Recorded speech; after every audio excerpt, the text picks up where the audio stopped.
नमस्कार। गायत्री ज्योतिष केंद्र में आप सभी लोगों का स्वागत है। आप लोगों के लिए हमेशा ही ज्योतिष शास्त्र से जुड़ी महत्वपूर्ण जानकारी के एपिसोड हम समय समय पर प्रसारित करते रहते हैं। ज्योतिष शास्त्र की हर विधा से संबंधित जानकारी हम आप लोगों के लिए लेकर आते हैं। ग्रह जनित अत्यंत ही सरल, सिद्ध, आसान, तुरंत फल देने वाले उपाय और जो मूलभूत समस्याएं हमसे जुड़ी रहती हैं उनसे संबंधित उपाय, और इसके अलावा वास्तुशास्त्र, अंग सपरण शास्त्र, अंक शास्त्र से संबंधित महत्वपूर्ण जानकारी भी हम आप लोगों के लिए प्रेषित करते हैं, उनका प्रसारण करते हैं। साथ ही साथ बीच बीच में कुंडली विश्लेषण के एपिसोड भी हम आप लोगों के लिए लेकर आते हैं, जिनसे कि हम जानते हैं कि हमारा जो बेस्ट रत्न है, स्टोन, वह कौन सा है जो कि जीवन पर्यंत हमें फल देता है। उसके साथ सहायक रत्न कौन सा होता है। इसके अलावा वो कौन से उपाय होते हैं जिन्हें कि हमें जीवन पर्यंत करना चाहिए, क्योंकि वो उपाय हमें जो जीवन में समय समय पर परेशानियां आती हैं उनको दूर करते हैं, उनसे हमें बचाते हैं, वह शुभ फल में वृद्धि करते हैं। ऐसे उपाय भी हम कुंडली विश्लेषण से हम आप लोगों को बताते हैं।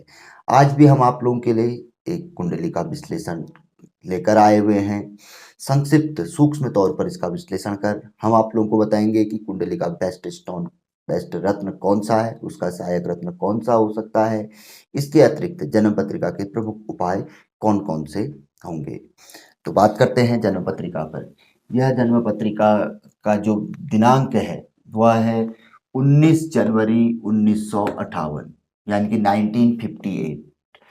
इस समय पे जातक की उम्र लगभग लगभग 64 वर्ष की है।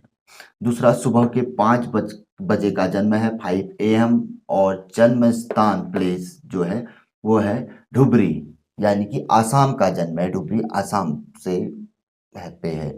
ये हमारे पास जन्म कुंडली विश्लेषण के लिए आते रहती है पत्रिकाएं। तो आज हमने सोचा कि आप लोगों के लिए भी एक बहुत लंबा समय हो गया है तो कुंडली विश्लेषण से संबंधित एपिसोड नहीं आ पाया, क्योंकि समयाभाव रहता है, समय बहुत कम निकल पाता है। तो आज हम आप लोगों के लिए लेकर आए हैं। तो इस डिटेल के अनुसार इस जन्म पत्रिका धनु लग्न व धनु राशि की बनती है इस समय पे। और जन्म पत्रिका में अगर ग्रहों की स्थिति देखी जाए तो सूर्य शुक्र दूसरे स्थान पर बैठे हैं, चंद्रमा बुध लग्न में बैठे हैं पहले स्थान पर, शनि मंगल द्वादश स्थान पर बैठे हुए हैं, और गुरु राहु लाभ स्थान पर एकादश भाव में बैठे हुए हैं, और केतु पंचम भाव में बैठे हुए हैं। अब सामान्य तरीके से अगर हम इस जन्म पत्रिका को देखें तो यह जन्म पत्रिका काल सर्प दोष से युक्त है, यानी कि इसमें विषधर नामक काल सर्प दोष है। दसम भाव घातक, विषधर शेषनाग। तो दसम भाव एकादश भाव में राहु हो, पंचम में केतु हो, तो विषधर नामक काल सर्प दोष होता है। दूसरा, गुरु राहु का जो प्रसिद्ध योग है उसके बारे में हम बात करेंगे। प्रसिद्ध, तो गुरु चांडाल दोष भी बना हुआ है एकादश भाव में। और वैसे जो हमारे ज्योतिष शास्त्र के मतानुसार एकादश में भाव में कोई भी ग्रह कोई खराब फल नहीं देता है। तो यह ग्रहों की स्थिति है। शनि मंगल का भी द्वादश में योग बना हुआ है। वैसे तो अच्छा योग भी माना जाता है, लेकिन अपने लिए और सामान्य जनों के लिए यह योग खराब भी रहता है।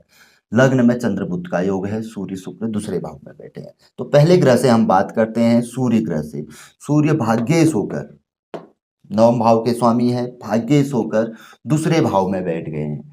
दूसरा भाव जो कि शनि का घर है, शनि सूर्य के शत्रु हैं, साथ में शुक्र भी जो कि वक्री भी है, वक्री का हमने निशान बना रखा है, वक्री भी है और सूर्य के शत्रु है। सामान्यतः जो नैसर्गिक मैत्री चक्र होती है उस पे, अब जन्म पत्रिका में तो जब हम विश्लेषण करते हैं, सूक्ष्म विश्लेषण जब होता है तो वहां पर को तो ये देखा जाता है कि भाई तात्कालिक मैत्री चक्र भी मिलाया जाता है। जैसे तात्कालिक मैत्री चक्र में क्या रहता है कि कोई भी ग्रह अपने स्थान से 2, 3, 4 और 10, 11, 12 इन स्थान पर ग्रह स्थित ग्रह का मित्र होता है। यानी कि सूर्य अपने स्थान से 1, 2, 3, 4, 2, 3, 4 और 10, 11, 12 इन स्थानों पर जो ग्रह स्थित होगा तो उसका मित्र होता है, अन्य स्थानों पर शत्रु रहेगा उसका वो ग्रह। तो इस तरीके से तात्कालिक मैत्री होती है।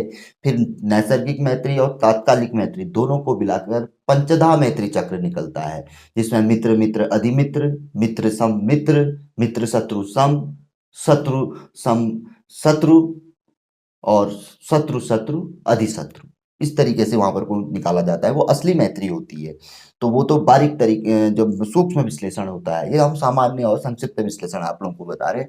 तो दूसरे भाव में यदि सूर्य ग्रह हो, शत्रु के घर में बैठा हो और शत्रु भी वहां पर को बैठा हो, तो ऐसे में घर दूसरा भाव परिवार का भाव होता है, धन, मित्र, कुटुंब भाव भी इसे कहते हैं, पूरे अपने नियर डियर लोगों का। और गुप्त चीजें भी कभी कभी इससे देखी जाती है जो अकस्मात हमारे साथ होती है। तो सूर्य के यहाँ पर को रहने से घर परिवार के लोगों के साथ वैचारिक मतभेद, विचारों का मिलन बहुत कम रहेगा। इसके अतिरिक्त परिवार की स्त्री और विशेष तौर पर बुजुर्ग लोगों के साथ विचारों का मिलन कम रहता है सूर्य की ऐसी स्थिति में आने पर। और इसके अतिरिक्त महत्वपूर्ण बात, सूर्य का यहाँ पर को बैठना, शनि के घर में बैठना और शुक्र के साथ बैठ जाना, तो नेत्र संबंधित, क्योंकि शुक्र की एक आंख, ये तो अब हम जातक कथाएं जो पूर्व में हम बता चुके हैं कि किस तरीके से, तो नेत्र दोष भी यहाँ पर को रहता है। तो हो सकता है कम उम्र में चश्मा लगना या नेत्र से संबंधित पीड़ा यहाँ पर को सूर्य दे सकता है। इसके अलावा मित्रों के साथ कोई विशेष खास संबंध नहीं, पुराने मित्र भी होंगे, किसी न किसी प्रकार का मतभेद उनके साथ रहेगा, लेकिन रिश्ता तब भी चलते रहता है। तो सूर्य का यही सामान्य फल रहता है। तो यहाँ पर को अगर सूर्य से संबंधित अगर भाग्य उन्नति में बाधा आ रही हो, क्योंकि दशा अंतर दशा कई चीजें देखी जाती हैं, तो सूर्य जहाँ पर कमजोर पड़ेगा और मेन समय जीवन का रहेगा, तो वहां पर को भाग्य उन्नति के समय पे सूर्य का कमजोर होना ठीक नहीं है। तो उसके हेतु सूर्य ग्रह से संबंधित उपाय अवश्य कर लेने चाहिए। उपायों में अब सर्वप्रथम आदमी के लिए सरल माध्यम होता है रत्न धारण। अब सूर्य दूसरे भाव में बैठे हुए हैं और शत्रुओं के साथ बैठे हैं, तो यहाँ पर को हमें नहीं लगता है कि व्यक्ति माणिक रत्न पहनेगा तो उसे कोई बहुत अच्छा रिजल्ट मिल पाएगा। हाँ, व्यक्ति सात्विक है, तांबे में माणिक पहनता है और सूर्य उपासक है, नित्य सूर्योदय से पूर्व ही उठ जाता है, नहा धोकर सूर्योदय से पूर्व ही ब्रह्म मुहूर्त से लेकर सूर्योदय के बीच में किसी भी समय पे जल देता है। तो नियमित, तो ऐसे जातक को तो माणिक रत्न कहीं ना कहीं फल देता है, क्योंकि माणिक के साथ कई प्रतिबद्धताएं रहती है, तामसी चीजों का सेवन नहीं करना पड़ता, कोई और चीजें भी है। तो ऐसी स्थिति में तो सूर्य ग्रह फल दे सकते हैं। अन्यथा बिना माणिक पहने भी यदि व्यक्ति सूर्य उपासक है, रविवार का उपवास करता है, अगर भाग्य उन्नति में बाधा आ रही है, तो सूर्य ग्रह के लिए यह महत्वपूर्ण रहेगा, रत्न महत्वपूर्ण रहेगा। तो सूर्य ग्रह की आराधना अवश्य ही करनी चाहिए, नित्य सूर्योपासना, रविवार का उपवास। दूसरे ग्रह की बात करते हैं चंद्र ग्रह की। चंद्र ग्रह जन्म कुंडली का अष्टमेश है। अष्टम भाव को आयु भाव, मृत्यु भाव भी कहा जाता है, एक प्रकार से घर से दूरवास का भाव भी कहा जाता है। अष्टमेश होकर चंद्रमा लग्न में बैठ गए हैं, लग्न यानी प्रथम भाव घर में बैठ गए हैं, लेकिन अस्त है यानी कि अमावस का जन्म है। अमावस्या जिस दिन बिल्कुल चंद्रमा दिखाई नहीं देते हैं, काली रात होती है। और लग्न में बुध भी बैठ गए हैं, चंद्र बुध एक दूसरे के शत्रु है, और इनका जो संयोग होता है कोई अच्छा फलदायी नहीं माना जाता है। तो चंद्र ग्रह की यह स्थिति व्यक्ति को एक प्रकार से हमेशा मुरझाए रहने वाली स्थिति रहती है, किसी न किसी रोग से ग्रस्त रहने वाली स्थिति होती है चंद्रमा की यह स्थिति। चंद्रमा मन सो जाता है, चंद्रमा मन का स्वामी है, हमेशा विचलित व्यक्ति रहेगा, कभी एकाग्रता का अभाव रहेगा, कहीं पर मन नहीं लगेगा, कुछ न कुछ चलता रहेगा, सब लोग बैठे होंगे फिर भी वह विचलता रहेगा, सब कुछ होते हुए। तो चंद्रमा की यह स्थिति है। इसके अलावा बहुत खुशियों का माहौल होगा, सब कुछ हो रहा होगा, लेकिन व्यक्ति हमेशा मुरझाए रहेगा।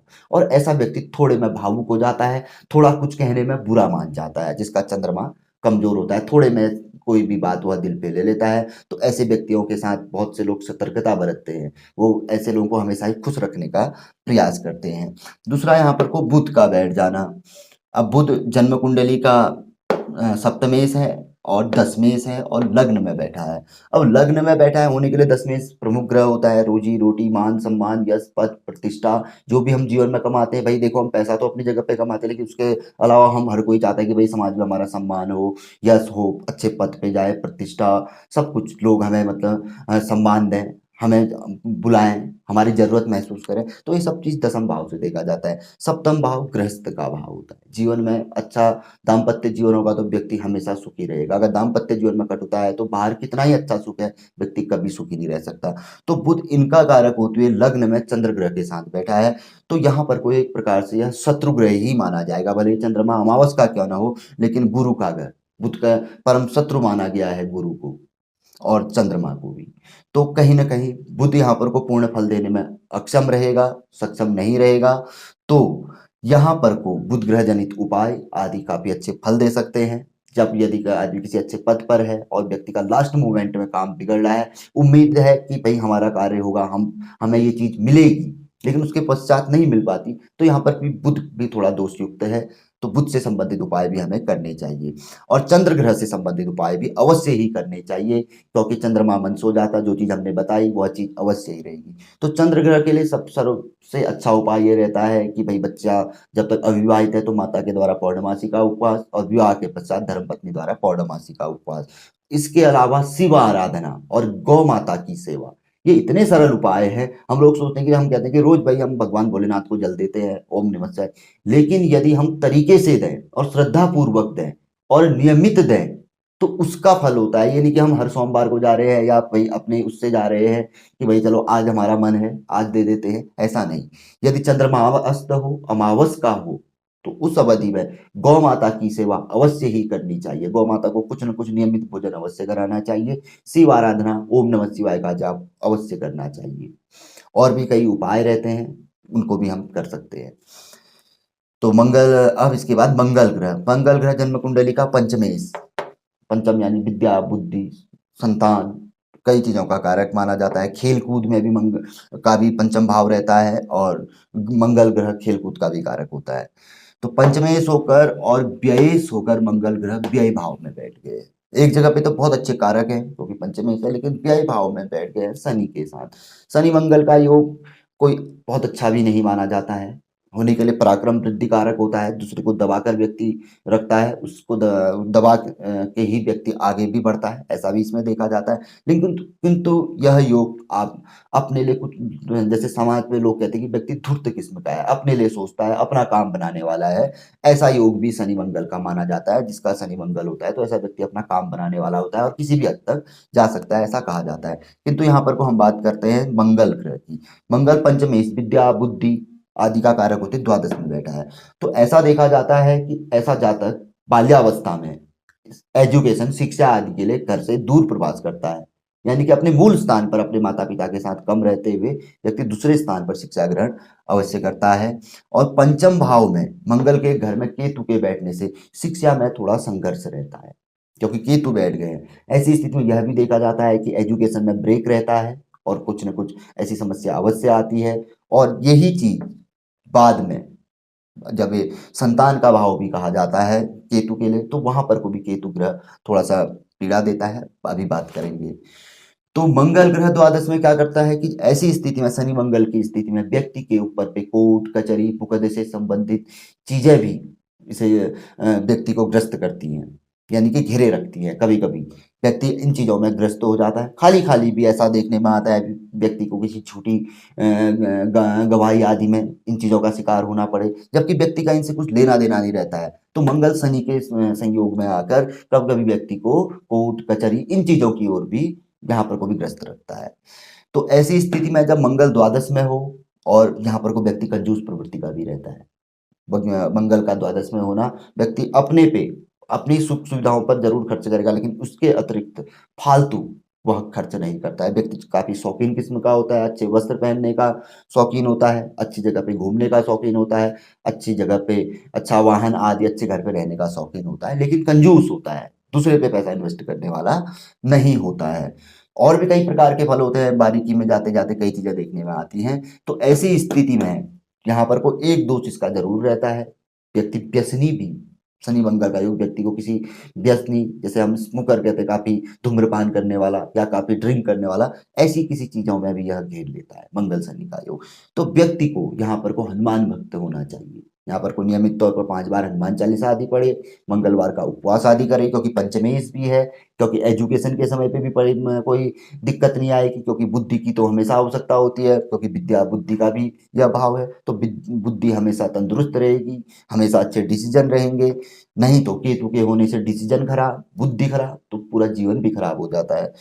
तो हनुमान जी की आराधना, मंगलवार का उपवास करने से काफी लाभ मिलेगा। विवाह के उपरांत भी यह चीज लाभ देगी। अन्यथा व्यक्ति, चंद्रमा कमजोर है, मंगल द्वादश में है, तो दाम्पत्य जीवन में यह चीज बाधा उत्पन्न कर सकती है। अब बात करते हैं गुरु ग्रह की, क्योंकि बुध ग्रह की हमारे हम बता चुके हैं। बुध ग्रह के लिए उपाय किए जा सकते हैं, काफी अच्छे उपाय रहते हैं। गौ माता की सेवा है, किन्नर को दान है, भगवान श्री गणेश की आराधना है, नियमित भगवान गणेश को 2-2 दुर्वा आप चढ़ाइए। इसके अलावा बुध ग्रह का जप, दान, पूजन, हम तो इसको सबसे सर्वश्रेष्ठ मानते हैं, लेकिन व्यक्ति का इसमें खर्चा आता है, पैसा लगता है, और अच्छी तरीके से यदि पंडित जी नहीं कर पाए तो व्यक्ति का खाली पैसा डूब जाता है।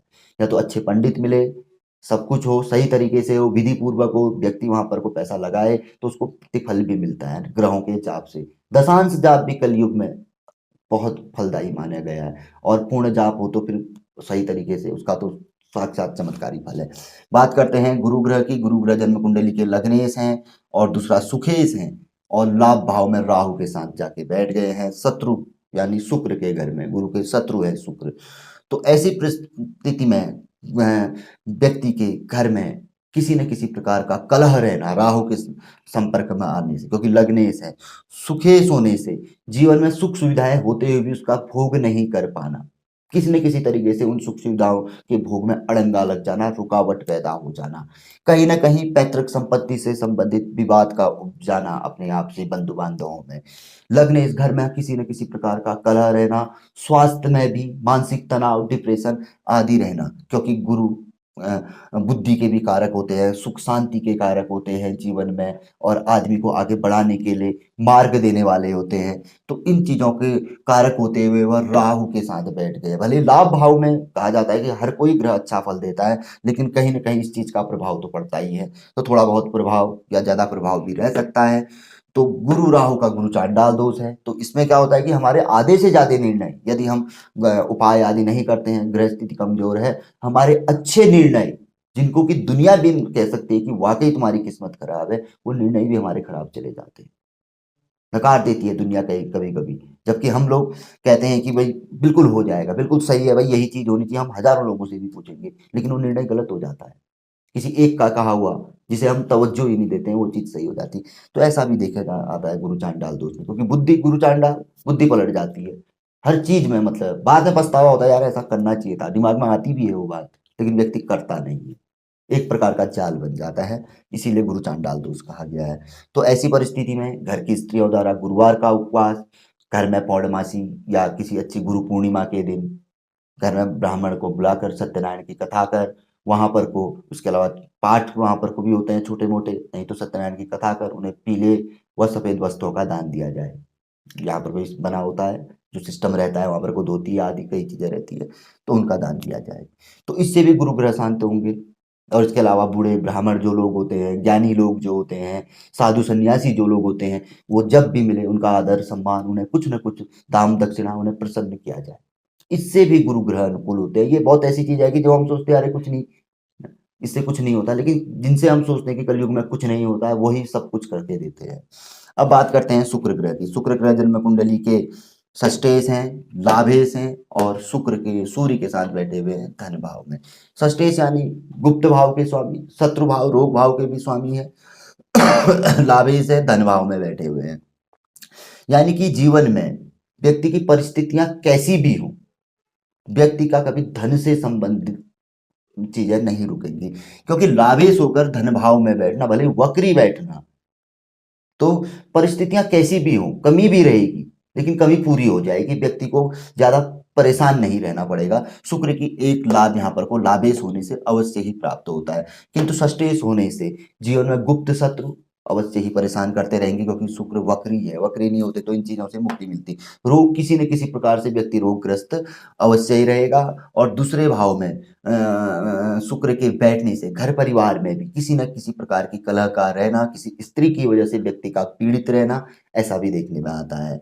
किंतु धन से संबंधित समस्या के हल के लिए शुक्र ग्रह की स्थिति अच्छी है। तो ऐसे में जातक को शुक्र ग्रह को और प्रसन्न करने हेतु उपाय है, नवरात्रि उपवास हैं, और भी शुक्र ग्रह जनित हम बहुत अच्छे अच्छे उपाय आप लोगों के लिए लाए हैं, आप उनको देख सकते हैं, कर सकते हैं।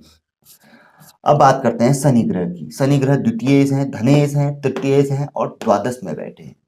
यह स्थिति कुछ थोड़ी सी कमजोर है। धनेश का व्यय भाव में बैठ जाना, यानी कि बराबर हो जाना, यानी कि धन आया और व्यय हो गया, तो ये स्थिति थोड़ी सी कुछ कमजोर है। और तृतीयेश होकर द्वादश में बैठ जाना, वो भी मंगल के साथ बैठ जाना, तो व्यक्ति को ऐसी स्थिति रहती है कि व्यक्ति के अंदर से तो कमजोर होता है लेकिन बाहर से दिखावा करता है कि मैं बहुत हिम्मती हूँ, क्योंकि मंगल शनि का द्वादश में बैठ जाना मंगल के साथ, यानी कि व्यक्ति किससे उलझ भी सकता है, होने के लिए अंदर से काफी घबराता है, डरता है, लेकिन दूसरे को जताता नहीं है। लेकिन बात जहां पर को आएगी तो वहां पर को हर किसी से ऐसा व्यक्ति भिड़ने वाला होता है। और धन को ऐसे व्यक्ति ने सोच समझ कर खर्च करना चाहिए, जहां पर भी करे सही जगह पे करे, क्योंकि धन व्यय भाव में है, अगर गलत जगह पे खर्च हो गया तो वापस नहीं आएगा। भले ही धन की किल्लत नहीं होगी, लेकिन धन कहीं ना कहीं व्यय भाव में शनि का होना कहीं कहीं पर को यह अपने लिए मुसीबतकारी भी बन जाता है।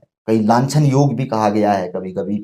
ऐसी स्थिति शनि मंगल की स्थिति, व्यक्ति के ऊपर किसी प्रकार का कोई दोष लग जाना, किसी प्रकार का कोई अपराध आदि, लांछन आदि लग जाना। तो इसलिए कई चीजों में सतर्कता बरतनी चाहिए, और विशेष तौर पर मंगल ग्रह जनित उपाय तो करना ही चाहिए। शनि ग्रह से संबंधित उपाय भी कर सकते हैं, जैसे कि शनिवार के दिन दाढ़ी बाल नाखून आदि नहीं काटना है, शनिवार के दिन पवित्रता रखनी है, नमक पानी का पोछा लगाना है, प्रातःकाल शनि मंदिर पे चले जाना है, पीपल का वृक्ष है वहां पर या बड़ का है, आंवले का है, वहां पे जल चढ़ा देना है, तिल के तेल का दीपक जला देना है। मंगल शनि का बहुत अच्छा योग बना हुआ है, तो लाल कलेवा लाल कपड़े की बत्ती बनाकर दीपक जलाया जा सकता है। ऐसे योगों में बड़ा अच्छा फल मिलेगा, विदेश से संबंधित लाभ मिल सकता है जीवन में। जो खराब योग भी अच्छे योग में बदल जाते हैं, जहां पर कोई एक प्रकार से हम इसे कहते हैं कि शनि मंगल खराब होंगे, आदमी देखेगा ही नहीं, तो जीवन में जेल यात्रा, कारावास योग, घर से बहुत दूर प्रवास का योग ना, देश निकाला योग, कई चीजें कहा जाता है ज्योतिष की भाषा में इसे। तो ये योग ही बहुत अच्छा योग बन जाएगा। ये योग कई आदमी को विदेश भेजेगा, किसी अच्छी नौकरी, किसी अच्छे जॉब, बिजनेस, व्यापार आदि के लिए, जहाँ से व्यक्ति उन्नति करेगा। व्यय भाव में ग्रह है तो कोई खराब स्थिति नहीं मानी जाती, अगर व्यक्ति सही तरीके से वो करे। यहाँ पर को द्वादश का मैं शनि उच्च का हो तो व्यक्ति को लोग कहते हैं कि भाई व्यक्ति व्यसनी होगा ही होगा, लेकिन अगर उसको सही तरीके से अनुकूल बनाया जाए, कोई अन्य ग्रह हो, राहु हो या कोई भी ग्रह यहाँ पर उच्च का हो, स्वग्रही हो, तो व्यक्ति को बहुत अच्छा लाभ भी देता है। नहीं करेगा तो डुबा देगा नीचे व्यसनों में या कहीं ना कहीं ऐसी जगह पे कि व्यक्ति किसी काम का नहीं रहेगा। और सही करेगा तो व्यक्ति न काम का होते हुए भी काम का बन जाएगा। तो ये स्थिति भी देखने में आती है। अब बात करते हैं राहु ग्रह की। एकादश भाव में राहु ग्रह बहुत अच्छा फल देते हैं। तिष्ठे एकादशे राहु कहा गया है, तिष्ठे एकादशे केतु, तिष्ठे एकादशे शनो, 3 6 11, 11 भाव वैसे भी इनके लिए अनुकूल रहता है।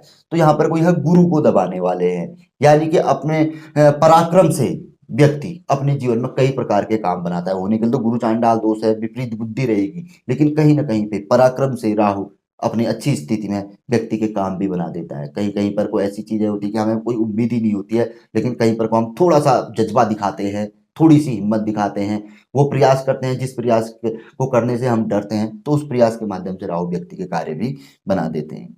अब बात आती है पंचम भाव में केतु की। पंचम भाव में केतु होने के लिए तो कारक भी माना जाता है, लेकिन देखने पे कारक, यदि व्यक्ति उससे संबंधित उपाय आदि करता है या उसके अनुकूल चलता है तो ये केतु व्यक्ति को बुलंदियों पे पहुंचा देता है। आदमी की बुद्धि की निर्णय क्षमता या बुद्धि सर्वश्रेष्ठ मानी जाती है।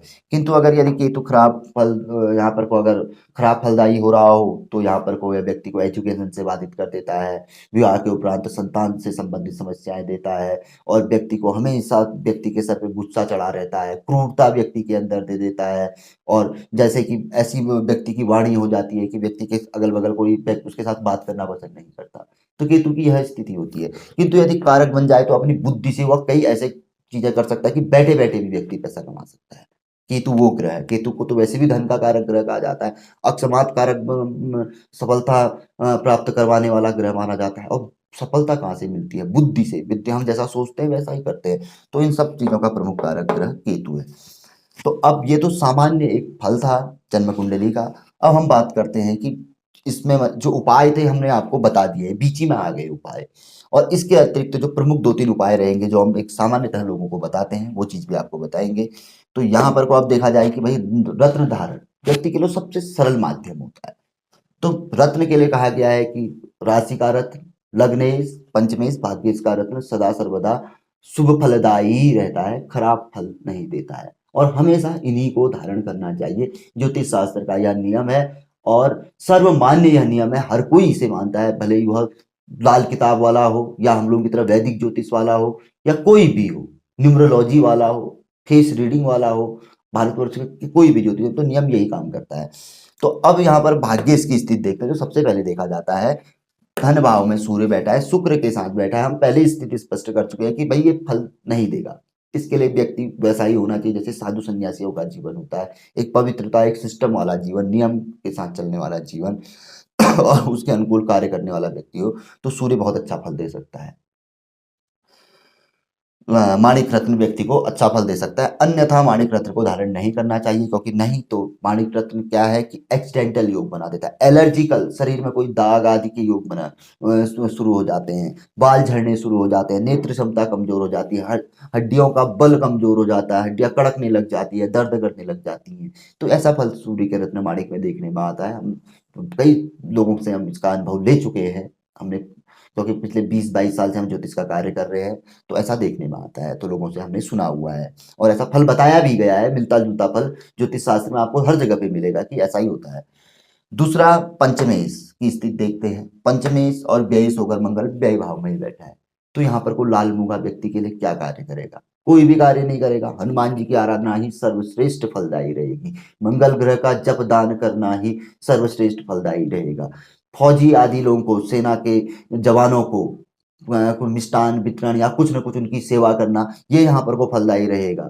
तो ऐसी चीजें यहाँ पर को फलदायी मानी जाएंगी, किंतु मूंगा रत्न यहाँ पर को किसी भी हिसाब से फल नहीं देगा, और मूंगा रत्न पहनेंगे तो कहीं ना कहीं हानिकारक हो सकता है। शनि के साथ युति बनी है, कहीं ना कहीं कोई बहुत बड़ा हादसा अपने साथ, जिसे आ बैल मुझे मार कहते हैं, वो चीज होने की संभावना बन सकती है।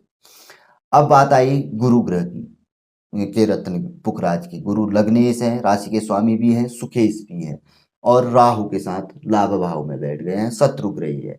तो यहाँ पर को गुरु ग्रह का रत्न पहनना कोई ज्यादा अच्छा फलदायी नहीं है, क्योंकि गुरु ग्रह के रत्न के लिए हम बार बार कह चुके हैं, कई एपिसोडों में हम कह चुके हैं। देखो, गुरु ग्रह के रत्न के लिए ज्योतिष शास्त्र का एक निर्णय निकलता है कि गुरु ग्रह को के रत्न को अच्छे समय पे पहनना चाहिए, जब व्यक्ति का वेल समय चल रहा हो, तो यह उसमें कई गुना वृद्धि करने वाले ग्रह होते हैं, तो इनका रत्न उस चीज के लिए सर्वश्रेष्ठ माना जाता है। यदि यह व्यक्ति अपने बुरे समय के लिए गुरु ग्रह का रत्न पहन रहा है तो वह किसी भी प्रकार का कोई फल नहीं देते हैं। हाँ, इतना जरूर है, गुरु शुभ फल नहीं देते तो अशुभ फल भी नहीं देते, खराब फल नहीं देंगे, खराब फल को रोकने में कहीं ना कहीं मदद करेंगे।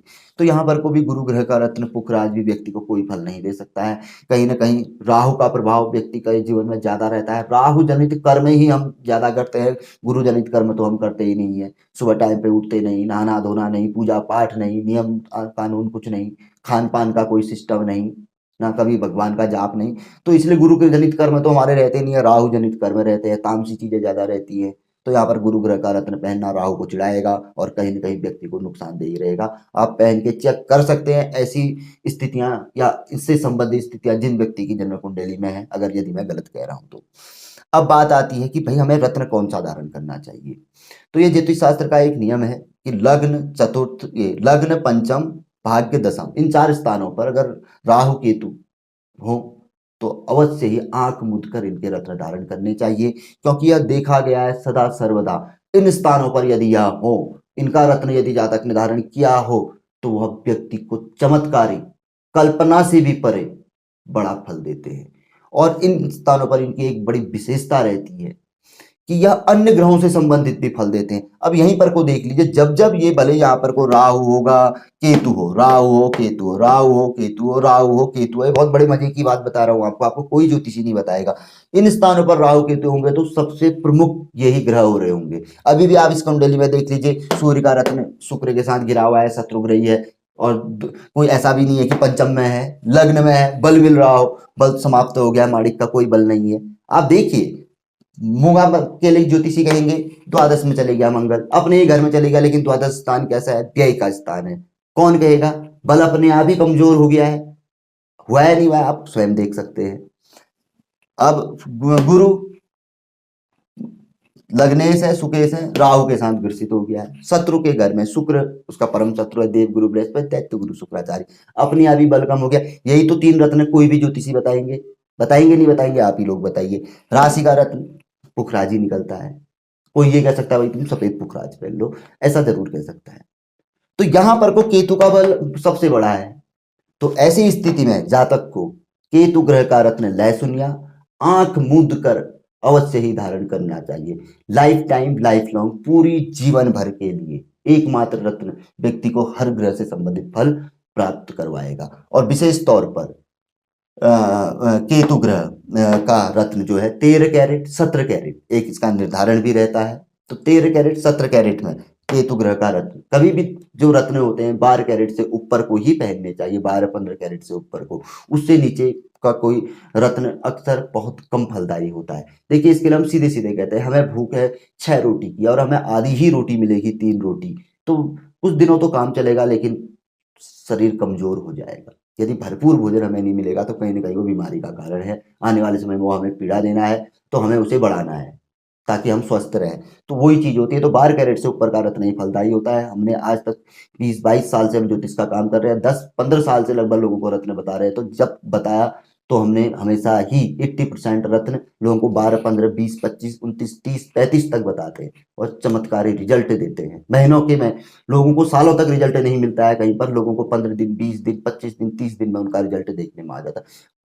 बनाते समय ही उनको गुड फील महसूस होना शुरू हो जाता है। पहनने के बाद देखा गया है बहुत से लोगों को नींद नहीं आती है, कई प्रकार की समस्याएं लगी हुई हैं, लेकिन रत्न पहनने से उनको बड़ा आराम है। तो ये चीजें रहती है। अगर सही रत्न निर्धारण हो तो केतु ग्रह का रत्न यहाँ पर को पहनना चाहिए। अन्य ग्रहों से संबंधित फल भी प्राप्त होगा, विशेष तौर पर जो उसके समग्रह है, उससे मिलते जुलते ग्रह, जैसे शुक्र उसका गुरु है, राहु है, शनि है, तो इनसे का फल तो प्राप्त होएगा ही होएगा। साथ में जो गुरु, मंगल और सूर्य का फल, क्योंकि दबा रखा है केतु ने, तो इनसे संबंधित फल जितना हो सकेगा देगा। और ये भी अपनी ओर से कोई कमी नहीं करेंगे, इनसे संबंधित उपाय अवश्य ही करने चाहिए। अब इसके साथ सहायक रत्न में एक रत्न और इस जन्म पत्रिका में निकलता है, सफेद मूंगा। गोल सफेद मूंगा ओवल शेप वाला। वो इसलिए क्योंकि सफेद मूंगा के लिए हम कहते हैं कि ये 4 ग्रहों से संबंधित फल देता है, चंद्र ग्रह, मंगल ग्रह, गुरु ग्रह, शुक्र ग्रह से संबंधित। अब इस जन्म पत्रिका में मंगल ग्रह, गुरु ग्रह और चंद्रमा भी अस्त है, तो इनकी से संबंधित, और शुक्र भी वक्री है। तो यहां पर को देखा जाए तो मंगल और गुरु से तो आवश्यकता है ही है सफेद मूंगा की, क्योंकि मूंगा मंगल हो गया और गुरु उससे संबंधित हुआ ही। चंद्रमा लग्न में अस्त है, भले अष्टमेश है, लेकिन लग्न में है तो उपरत्न है, तो चंद्र का फल भी वह देगा। कहीं ना कहीं जो इसका अस्त होने का खराब फल है, अमावस वाला जो फल प्राप्त होता है, बिल्कुल व्यक्ति बिल्कुल हमेशा मुरझाए रहता है, खुशी नाम की चीज ही नहीं होती है, उससे कहीं ना कहीं दूर कर सकता। और शुक्र का जो दूसरे भाव में घर में कलह या किसी से पर स्त्री आदि से कोई अपने पे दोष लगना आदि जो वाले जो इसमें माना जाता है, उन चीजों से मुक्तिकारक रहे। तो यहाँ पर कुछ सफेद मूंगा व्यक्ति धारण कर सकता है, 20 कैरेट का पहन सकता है व्यक्ति, 22 कैरेट का पहन सकता है, इस तरीके से। तो कहीं ना कहीं ये 2 रत्न व्यक्ति को बहुत अच्छा फल देंगे। इसके अलावा शिव आराधना और हनुमान जी की आराधना, मंगलवार का उपवास रखें, 5 बार रोज हनुमान चालीसा पढ़े।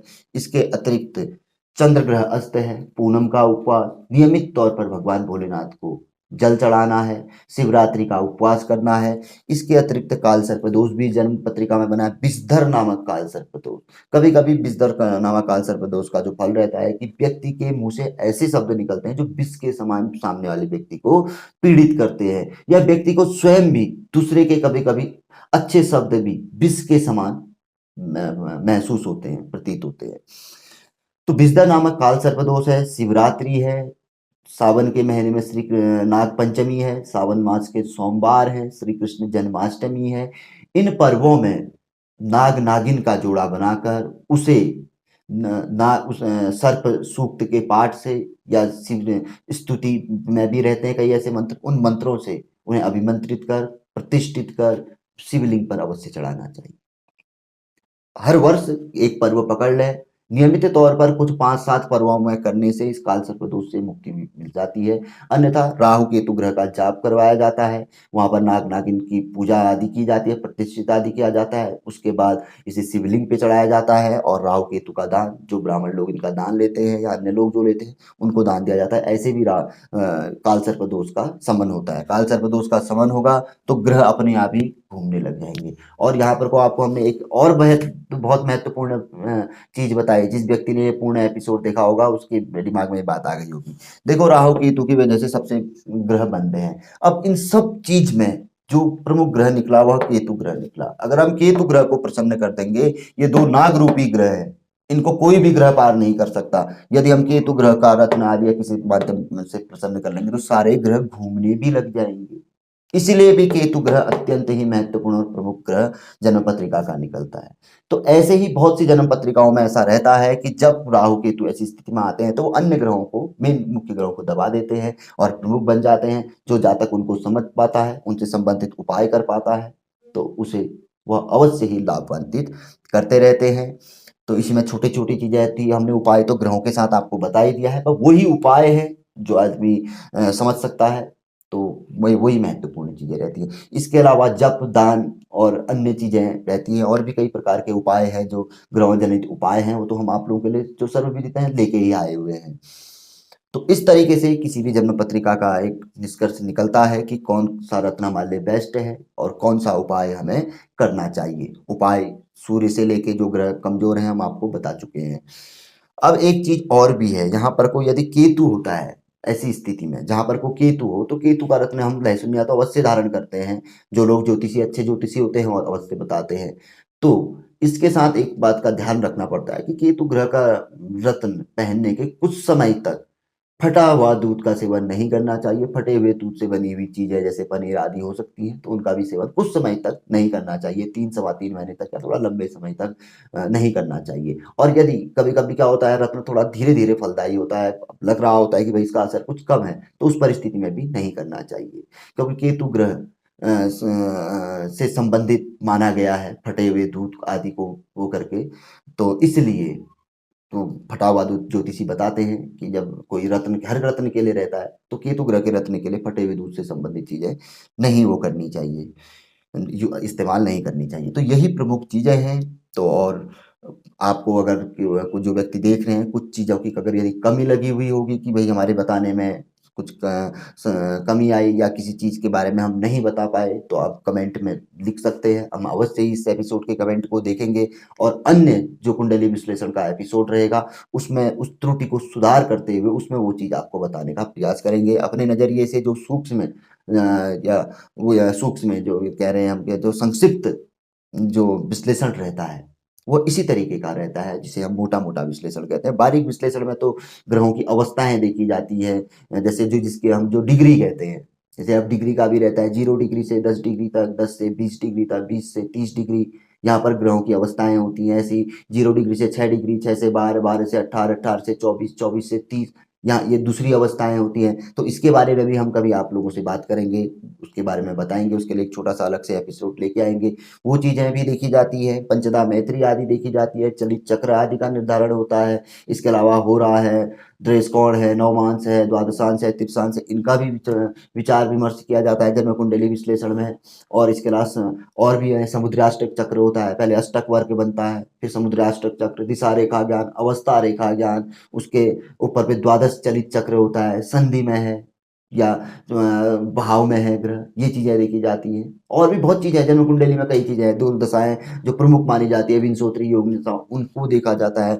उस सब के बाद तब जाके जन्म कुंडली के उपायों का निर्धारण होता है। लेकिन अक्सर वो बहुत लंबी प्रक्रिया होती है, लंबी प्रोसेस होती है, बहुत लंबा समय भी उसमें लग जाता है। तो इसलिए सामान्यतः सभी ज्योतिषी इसी तरीके से कुंडली का एक निष्कर्ष निकालते हैं और जातक को बताते हैं। और ये भी बहुत महत्वपूर्ण है, वो निष्कर्ष तो वहां पर को निकलता है जब व्यक्ति के ऊपर को कोई बहुत भीषण, बहुत बड़ी गंभीर समस्या आई हुई है और व्यक्ति का मतलब जीना दुश्वार हो गया है, मतलब उस चक्र भी उसे निकलने का मार्ग नहीं मिल पा रहा, तो वहां पर को वो चीजें देखी जाती हैं। पूर्ण विश्लेषण जो होता है उसके लिए तो पूरा बारीक विश्लेषण कहा जाता है। तो लेकिन यदि हम जो अभी आपके लिए लाए, इतना इतना विश्लेषण भी किसी व्यक्ति को प्राप्त हो जाए और वो इसको कर ले, इससे जो चीजें बताई, तो अवश्य ही उसको इसके चमत्कारिक परिणाम शीघ्र ही देखने में आ जाएंगे। 50% चीजें ही कर ले, तो वहीं पर को उसको चमत्कारिक असर देखने में आया, जितना हमने इसमें बताया, जो जो ग्रह से संबंधित उपाय जो कमजोर आदि है। तो जानकारी आपको कैसी लगी अवश्य ही हमें अवगत कराइएगा। कोई चीज अगर हम मिस्टेक हो गई है, जो चीज आप चाह रहे होते कि भाई गुरुजी ने ये चीज भी बतानी चाहिए थी, नहीं बता पाए, तो अवश्य ही कमेंट बॉक्स में लिख दीजिएगा, क्योंकि नेक्स्ट में भी हम कुछ समय बाद और हम कुंडली विश्लेषण के एपिसोड आप लोगों के लिए लाएंगे नियमित। हम तो यह सोच रहे हैं कि मेष लग्न, वृश्चिक लग्न, मिथुन, कर्क, इस तरीके से हर लग्न वाइज आप लोगों के लिए पत्रिकाएं लेकर आए। तो संभवतः हमें जो लोगों की पत्रिकाएं आती हैं उनसे संबंधित उन्हीं में से हम एक दो पत्रिकाओं के एपिसोड बनाने का प्रयास करते हैं। तो लेकिन अब जो पत्रिकाएं आएंगी, जैसे हमें मेष लग्न वाली मिलेगी तो हम उसका बताएंगे, वृषभ लग्न वाली मिलेगी तो इस तरीके से भी आप लोगों तक हम ये ज्ञान पहुंचाएंगे। तो जानकारी कैसी लगी अवश्य ही हमें अवगत कराइएगा। नए लोगों से आग्रह है कि गायत्री ज्योतिष केंद्र के साथ जुड़िए, काफी अच्छी जानकारी है, बहुत अच्छी जानकारी है। चैनल को सब्सक्राइब करें, बेल आइकन दबाएं, तब दबाएं एक बार चैनल पे जाएं, देखें जानकारी, पसंद आए तो मिलेंगे ऐसी किसी बहुत अच्छी जानकारी के एपिसोड के साथ अगले वीडियो में। तब तक के लिए नमस्कार, जय श्री राम, जय श्री कृष्णा, ओम नमः शिवाय।